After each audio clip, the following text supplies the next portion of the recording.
तो दोस्तों आज हम पढ़ेंगे वैदिक सभ्यता के बारे में। ये जो किताब है जिसके बारे में मैं आपको जिससे मैं पढ़ा रहा हूँ, इस किताब का नाम है आर्य कंपटीशन। ठीक है, अगर ये आपके पास किताब नहीं है तो आप किताब लेकर आ सकते हो। ये बहुत अच्छी किताब है। ठीक है, तो अगर नहीं है तो फिर आप इसको देख कर आप पढ़ सकते हो। ठीक है, तो चलो शुरू करते हैं। फिर वैदिक सभ्यता के बारे में थोड़ा सा बता देता हूँ। वैदिक सभ्यता थी जो सिंधु घाटी सभ्यता के बाद में यह बसी थी। ठीक है, और आर्यों के द्वारा बसाई गई थी। आर्य शब्द गुण का द्योतक है। किसका द्योतक है? गुण का, अर्थात गुण का द्योतक है, जिसका अर्थ होता है श्रेष्ठ होता है। 1847 की बात आती है। लेसन नामक का विद्वान था जिसने क्या किया था, आर्य को एक जाति के रूप में संबोधित किया था। लेकिन आर्य क्या थे? भाषाई समूह था। लेकिन आर्य क्या थे? भाषाई समूह था। आर्य की जो संस्कृति थी ना, वो हिंद यूरोपियन संस्कृति। कैसी थी? हिंद यूरोपियन संस्कृति थी, जिसकी संकल्पना सर्वप्रथम किसने दी थी? तो विलियम जोन्स ने दी थी। विलियम जोन्स ने दी थी और बताया कि वैदिक संस्कृति ग्रीक, लैटिन, आयरिश भाषाओं की जननी बारोपीय भाषा है। कौन सी भाषा है? बारोपीय भाषा है। अब बात आती है कि ऋग्वेद में आर्य शब्द का 33 बार उल्लेख किया गया। कितने बार? 33 बार उल्लेख हुआ है। वैदिक संस्कृति में सिंधु घाटी सभ्यता के बाद अस्तित्व में यह आई थी। इसकी जानकारी वेदों में मिलने के कारण इसको वैदिक संस्कृति कहा जाता है। सिंधु घाटी जो सभ्यता थी वो कैसी थी? नगरीय सभ्यता थी। कैसी थी? नगरीय सभ्यता थी। लेकिन जो वैदिक सभ्यता थी वो कैसी थी? ग्रामीण सभ्यता थी। अब अध्ययन की दृष्टि से इसको हम दो भागों में बांट सकते हैं। एक ऋग्वेदिक काल जिसमें ऋग्वेद की रचना हुई थी, और एक उत्तरवेदिक काल जिसमें ऋग्वेद के अलावा अन्य ग्रंथों की रचना हुई थी, जैसे सामवेद, अथर्ववेद। ये तीन वेद है, अन्य तीन वेद है जो इस काल में रचित हुए थे। तो ऋग्वेद में यह काल विंटरनिड्स ने निर्धारित किया था, ये जो ऊपर का काल दिया है। ठीक है, अब कुछ विद्वान हैं, उन विद्वानों ने क्या कहा था कि आर्य कहाँ से आए थे, उनके बारे में थोड़ा सा हम पढ़ लेते हैं। तो सर्वप्रथम बात आती है कि मैक्स मूलर क्या कहता है? मैक्स मूलर कहता है कि आर्य का स्थान कौन सा है? मध्य एशिया है। गाइल्स के अनुसार कहता है हंगरी व डेन्यूब नदी है ना, उनके बीच की जो घाटी थी वहाँ से ये उनका मूल स्थान है। इसके बाद है पेंका और हर्ट। पेंका और हर्ट के अनुसार ये क्या से है? जर्मनी से है। नेहरिंग और गार्डन चाइल्ड के अनुसार दक्षिण रूस से है। दक्षिण रूस की कौन बात करता है? नेहरिंग और गार्डन चाइल्ड बात करते हैं। बाल गंगाधर तिलक, उन्होंने कहाँ पर बताया था? तो उत्तरी ध्रुव से बताया था। इन्होंने कहाँ बताया था? उत्तरी ध्रुव। गंगानाथ झा की बात करें तो वो कहाँ पर बताता है? ब्रह्म ऋषि देश बताता है। ब्रह्मर्षि देश बताता है। अविनाश चंद्र दास और डॉक्टर सुपूर्णानंद की बात करें तो ये सप्त सिंधु प्रदेश बताता है। सप्त सिंधु प्रदेश की बात कौन करता है? तो अविनाश चंद्र दास, और दूसरा है डॉक्टर सुपूर्णानंद। ये दोनों बात करते हैं। दयानंद सरस्वती की बात करें तो दयानंद सरस्वती और पार्टीजर ये क्या बताते हैं? इसको तिब्बत का बताते हैं। राजवली पांडे जो मध्य भारत के बारे में बताते हैं। एनसीईआरटी क्या बताती है? एनसीईआरटी की बात करें तो एनसीईआरटी बताती है आल्पस पर्वत के पूर्व में यूरेशिया के पास इनका जो मूल स्थान था। इसके बाद है एलडी कला की बात करें तो वो कश्मीर बताता है, कश्मीर हिमालय बताता है।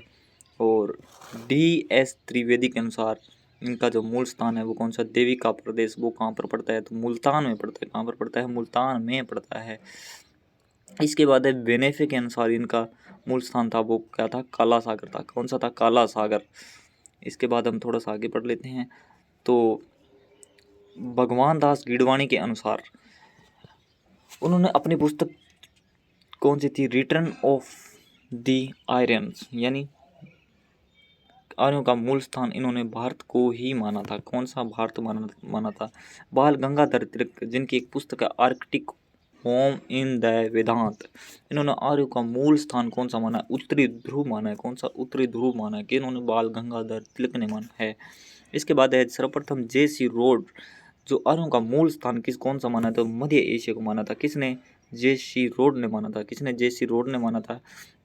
इसके बाद है मेयर ने क्या माना था? पामीर का पठार। मेयर ने पामीर का पठार ब्रांडेनस्टाइन को माना था। यूराल पर्वत के दक्षिण में किरागीज स्टेपस घास के मैदान आर्यों का मूल स्थान माना था। किसने? मेयर ने माना था। मेयर ने कौन सा? पामीर का पठार, ब्रांडेनस्टाइन। और इसके बाद ने यूराल पर्वत के दक्षिण में एक किर्गिज स्टेपस घास का मैदान है, वो आर्यों का मूल स्थान उन्होंने बताया था। वैदिक काल की बात करें तो वैदिक ऋग्वेदिक काल में बात करें तो ऋग्वेदिक संस्कृति ग्रामीण सभ्यता थी, ग्रामीण थी और पशुपालन पर आधारित थी और राजतंत्रीय थी। ऋग्वेदिक आर्य थे ना, वो घुमक्कड़ थे, वो एक स्थान से दूसरे स्थान पर जीवन जाकर अपना जीवन व्यतीत करते थे। ठीक है, पशुपालन, क्योंकि उनके पास पशुपालन मुख्य व्यवसाय था, इसलिए इनको पशुओं को चारण करने के लिए एक स्थान से वे दूसरे स्थान पर जाते थे। वो घुमक्कड़ जीवन शैली के कारण कृषि का पूर्ण विकास नहीं हो पाया था, क्योंकि एक स्थान से दूसरे स्थान पर जाते थे, इसलिए कृषि का विकास सही ढंग से नहीं हो पा रहा था। किस काल में? ऋग्वेदिक काल में। लेकिन उत्तरवेदिक काल में कृषि का विकास सही ढंग से हो गया था, क्योंकि लोहे के उपकरण उन्होंने बना लिए थे। इस काल में बात आता प्रमुख ग्रंथ कौन सा था, तो प्रमुख ग्रंथ था ऋग्वेद था। और ऋग्वेद की अनेक बातें ईरानी ग्रंथ जिसका नाम है कौन सा, वेद अवेंता से मिलती है। ऋग्वेद सबसे प्राचीन वेद माना जाता है। ठीक है, ये बात आते है आर्य भारत में 1500 ईसा पूर्व के आसपास आए थे। 1500 ईसा पूर्व के आसपास आए थे। कब आए थे? 1500 ईसा पूर्व के आसपास। वैदिक नदियाँ, वैदिक संहिता है ना, जितनी सारी संहिता है उनमें से 33 नदियों का उल्लेख मिलता है। 31 नदियों का उल्लेख मिलता है। ऋग्वेद में कुल 25 नदियों का उल्लेख मिलता है। कहने का मतलब है कि ऋग्वेद एकमात्र ग्रंथ है ना, उसमें तो मिलता है 25 नदियों का उल्लेख है, और सारी जितनी सारी वैदिक संहिताएं हैं उनमें कितना मिलता है? 31 नदियों का उल्लेख मिलता है। तो ऋग्वेद का एक मंडल है, वो कौन सा? 10वां मंडल है, जिसको नदी सूक्त कहा गया है, जिसमें 21 नदियों का उल्लेख मिलता है। एक यानी 10वें मंडल उसको क्या कहा गया? नदी सूक्त कहा गया है, उसमें 21 नदियों का उल्लेख मिलता है। और संपूर्ण बात करें तो ऋग्वेद में कितनी नदियों का उल्लेख मिलता है? तो 25 नदियों का उल्लेख मिलता है। ठीक है, जिसमें से वर्णित पहली नदी कौन सी है? तो गंगा नदी सबसे पहली वर्णित नदी है, तथा अंतिम कौन सी है? गोमल नदी है। ये बात ही याद रखना। ठीक है, सर्वाधिक उल्लेख किस नदी का हुआ है? तो स्तुति सिंधु नदी का इसका उल्लेख हुआ है। सरस्वती का प्रवाह क्षेत्र देवकृत योनि तथा दृष्टवती व अप्या इसकी सहायक नदी थी। ये दो नदियां हैं जिसकी ये सहायक नदी थी। किसकी? सरस्वती के प्रवाह में देवकृत योनि। इसके बाद है ऋग्वेदिक काल का सर्वाधिक महत्वपूर्ण नदी कौन सी थी? तो सिंधु नदी, जिसको हरियाणा नदी के नाम से भी जाना जाता था। ठीक है, ऋग्वेदिक काल की दूसरी सबसे महत्वपूर्ण नदी थी, वो थी सरस्वती नदी। और ऋग्वेद में सरस्वती को नदी तमा कहा गया था, और माते तमा, देवी तमे तथा अम्बी तमे कहा गया था। किसको? सरस्वती नदी को कहा गया था। ऋग्वेद के सबसे पवित्र नदी सरस्वती नदी है। ब्राह्मण ग्रंथों में सरस्वती नदी को राजस्थान के रेगिस्तान में विंशन में लुप्त हो जाने का वर्णन मिलता है। सरस्वती नदी को पाकिस्तान में नाड़ा कहा जाता है, रेनी कहा जाता है, हकड़ा कहा जाता है, वहिंदा के नाम से जाना जाता है। इसके बाद हम बात करेंगे थोड़ा सा आगे। ऋग्वेद में गंगा, सरयू नदी का सिर्फ एक बार उल्लेख हुआ है। यमुना नदी का 3 बार उल्लेख हुआ है। यमुना नदी का कितनी बार उल्लेख हुआ है? तो 3 बार उल्लेख हुआ है। ऋग्वेद के 10वें मंडल में नदी स्तुति में अंतिम उल्लिखित नदी कौन सी है? तो गोमती नदी है। सरस्वती व उसकी सहायक नदियों की बात करें तो सरस्वती नदी के मध्य एक प्रदेश ब्रह्मव्रत प्रदेश था। कौन सी? सरस्वती और उसकी सहायक नदी दृष्टवती नदी, इनके मध्य एक प्रदेश था जिसको किस नाम से जाना गया था? वो था ब्रह्मव्रत प्रदेश कहा जाता था। यह प्रदेश अत्यंत पवित्र माना जाता था। अप्या भी इसकी सरस्वती की सहायक नदी थी। कौन सी? अप्या। ठीक है, इसके बाद एक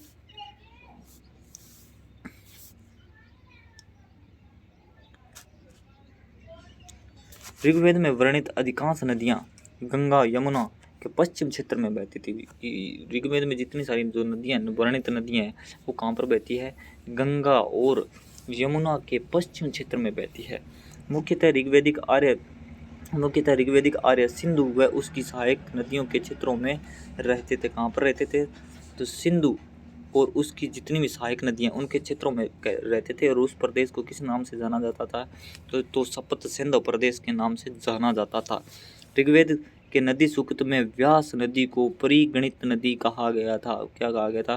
परिगणित नदी कहा गया था, जिसका उल्लेख नहीं मिलता है। ठीक है, व्यास के स्थान पर मरुद वृदा नदी का उल्लेख मिलता है। व्यास के स्थान पर मरुद वृदा नदी का उल्लेख मिलता है। किसका? मरुद वृदा नदी का उल्लेख मिलता है। ऋग्वेदिक कालीन की नदियां हैं और उनके वर्तमान नाम हैं, उनको पढ़ लेते हैं।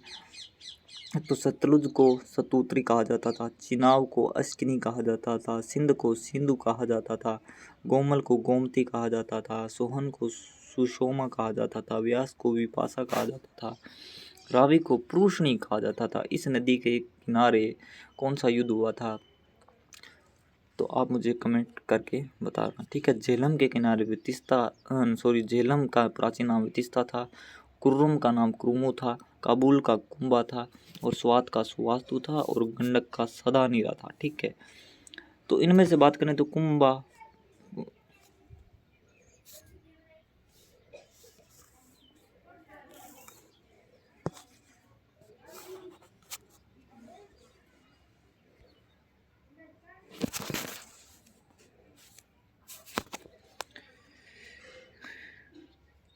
इनमें से हम बात करें कुंभा, क्रुमो, गोमती और सुवास्तु अफगानिस्तान में कहाँ पर है? अफगानिस्तान में ये नदियाँ।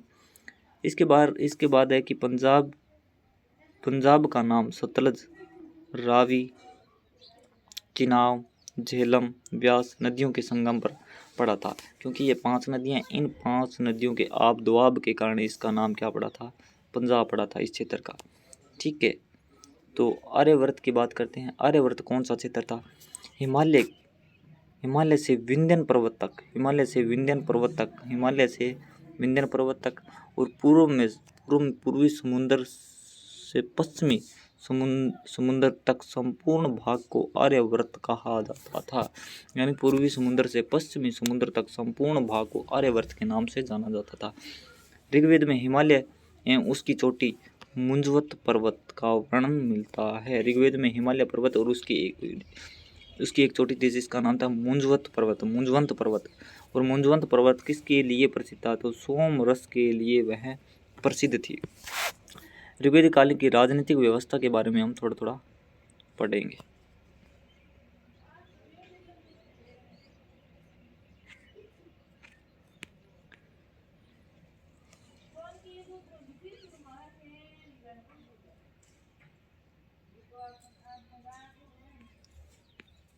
तो ऋग्वेदिक कालीन की प्रशासनिक व्यवस्था के बारे में थोड़ा सा पढ़ लेते हैं।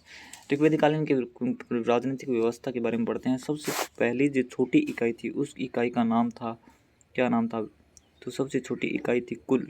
क्या कहलाती थी? कुल कहलाती थी, ठीक है। जो परिवारों का एक समूह था।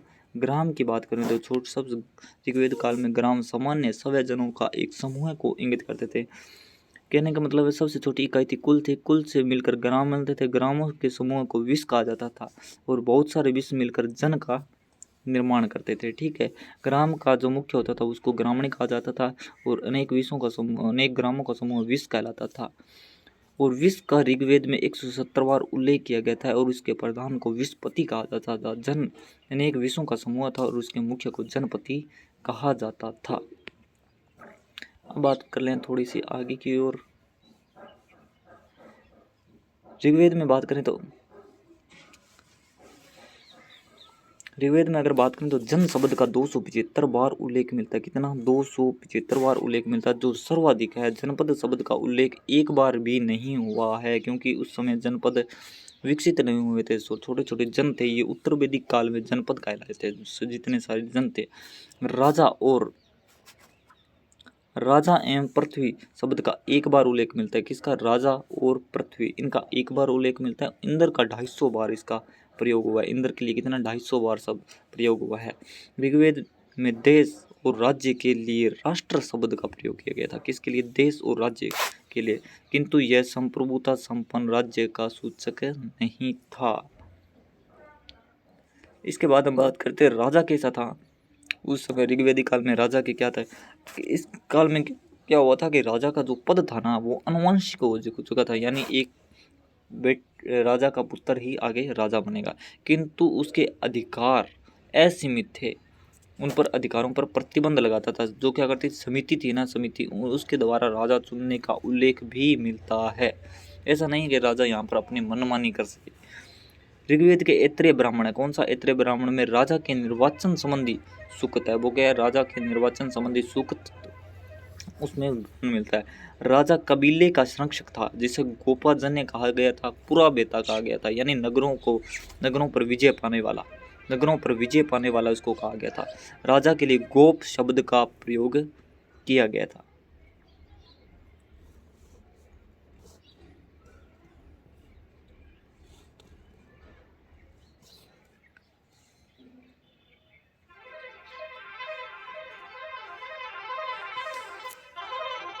राजा की बात करें तो इस समय वो कबीलाई का मुख्य था, विशेष भौगोलिक क्षेत्र में स्थायी शासक नहीं था, क्योंकि उन समय कबीले छोटे छोटे कबीले थे, एक स्थान से दूसरे स्थान पर वो विचरण करते, पशुपालन उनका मुख्य व्यवसाय था, इसलिए कहते हैं कि विशेष भौगोलिक क्षेत्र का वह शासक नहीं था। इस काल में राजा भूमि का स्वामी नहीं था, क्योंकि भूमि सीधी सी बात है, वो एक स्थान से दूसरे स्थान पर भ्रमण करते थे, वो भूमि का स्वामी नहीं था, अपितु वह युद्ध का क्या होता था, स्वामी होता था। एक स्थान से दूसरे स्थान पर जाते तो युद्ध होते थे, और गायों के लिए सबसे ज़्यादा ये युद्ध लड़ते थे। इसलिए बात यह है कि राजा भूमि का स्वामी नहीं था, वो युद्ध का स्वामी था। इसके बाद समिति को राजा को नियुक्त करने, पदच्युत करने यानी पद से हटाने का अधिकार था, किसके पास था, तो वो था समिति के पास। प्रशासनिक संस्थाएं देख लेते हैं कि प्रशासनिक संस्थाएं कौन थी ऋग्वेदिक काल में। ऋग्वेदिक काल में प्रशासनिक संस्थाएं थी तो वो थी सभा, जिसका 8 बार उल्लेख मिलता है ऋग्वेद में, समिति का 9 बार उल्लेख मिलता है, विदत की बात करें तो 122 बार इसका उल्लेख मिलता है, गण की बात करें तो इसका उल्लेख मिलता है 46 बार। कबीलाई संगठनों और सभाओं का उल्लेख है, किसका, ये सारी है ना, ये सारी कबीलाई संगठन है और ये इनका सभाएं, उनका उल्लेख मिलता है, जो राजा की शक्तियों पर नियंत्रण रखने के साथ साथ राजा को परामर्श भी देती थी। क्या, ये सभा, समिति, विदत, ये सारे जितने सारे संगठन है ना, इनका काम क्या था, राजा को नियंत्रण करना और उनको परामर्श देना काम। ठीक है, तो सभा के बारे में थोड़ा सा पढ़ लेते हैं। सभा क्या थी, सभा आमतौर पर अगर हम बात करें ना तो वृद्ध जनों व अभिजात लोगों की यह संस्था थी। कौन सी सभा, इसे मंत्री परिषद कहा जाता है, इसे न्यायिक कार्य करती थी, या क्या करती थी, न्यायिक कार्य करती थी। समिति की बात कर लेते हैं। समिति सामान्य जनता का प्रतिनिधित्व करती थी, आम लोगों का, यह राजा पर नियंत्रण रखती थी। समिति के सभापति को ईशान कहा जाता था, क्या कहा जाता था, ईशान कहा जाता था, किसके, समिति के जो सभापति था। लुडविग नामक एक जो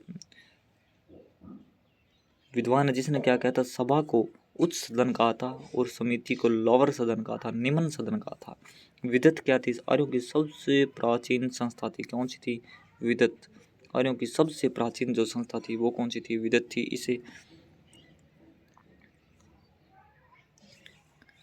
इसमें कबीलाई तत्वों की प्रमुखता थी। इसमें बैठकों में सैनिक लूट का विभाजन संबंधी कार्यों का निपटारा किया जाता था, किसमें, विदत में। इसके बाद ऋग्वेदिक काल में महिलाएं सभा व समिति विदत में भाग लेती थी।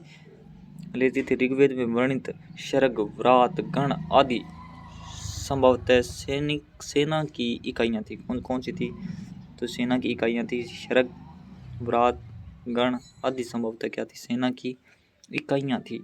ऋग्वेद में इंद्र को पुरंदर कहा गया था, क्या कहता है, पुरंदर। पुरंदर का मतलब होता है दुर्गों को ध्वस्त करने वाला, दुर्ग को ध्वस्त करने वाला, ठीक है।